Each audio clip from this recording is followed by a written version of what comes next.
jobs, but have one job that allows us to participate in the economy and also allows us to participate in our family life. Because when we're working two jobs, we're not present to our children, we're not present to our spouse, you know, we're not present to our community. We can't serve on the PTA, we can't teach catechism, you know, can't teach religious education at our churches. We can't do all the things that we need to be to give of ourselves fully and realize our dignity and help others realize theirs, right?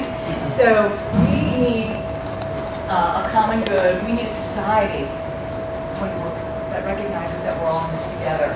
And the compendium talks about some of the components of what the common good should be. And that is a great segue into solidarity, right?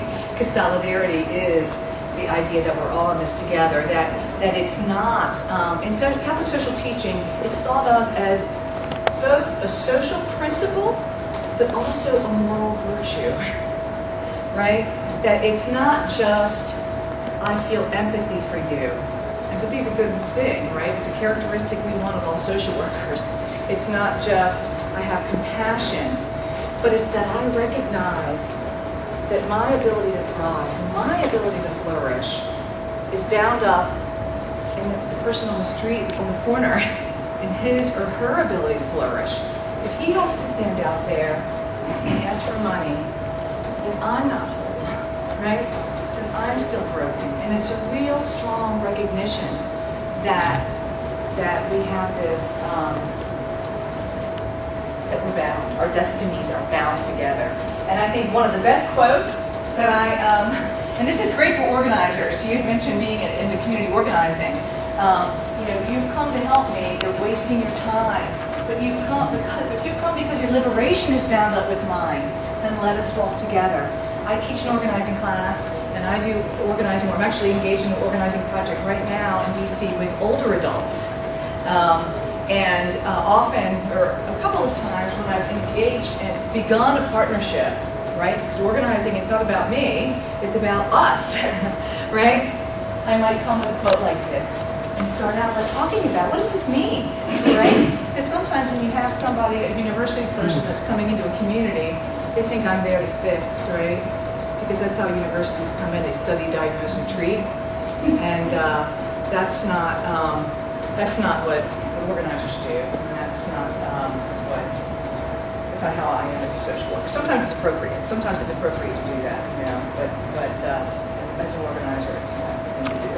And then the last, one of the not the last principle, but the next core principle is the topic subsidiarity. And subsidiarity comes from the word subsidia, the Latin word subsidium, which means to help. And this really speaks to the functioning, the governance of society, and that the group at the lowest level, right, the lowest unit in society should actually should have the power to do for themselves what they can. So as an individual, I should have the function to do, what I have the power to do for myself. My family, if our society is supporting and strengthening families the way they should, the family should be able to care for its needs as it's able to, right? Communities should have the power to care for themselves. In fact, a lot of community organizing, it's you know, we want to be able to provide for ourselves. And then finally, the government, you know, if those needs aren't being met, has to make sure that that all of those units of society have what they need to do what they need to do, right? Some people say that they use the principle of subsidiarity to say that there's no role for government, that it should be individuals, it should be communities, it should be families. But that's not what the compendium is saying. In fact, according to the compendium, sometimes it's necessarily for the government, for the state, you know, because this is an international document, right? For the state to step in and supply certain functions, such as when there's a serious social imbalance or injustice, where only the government can respond. I mean, we saw that in the Great Depression, right? I mean, we teach this in our social welfare history courses. You know, what happened during the Great Depression? You know, the system, nonprofits got overwhelmed. And as somebody who worked for a nonprofit, caring for people who were homeless, we're partners, right? But we can't do it all during tough times, right? So sometimes the government needs to step in and help, and some might argue that we're in a time like that right now.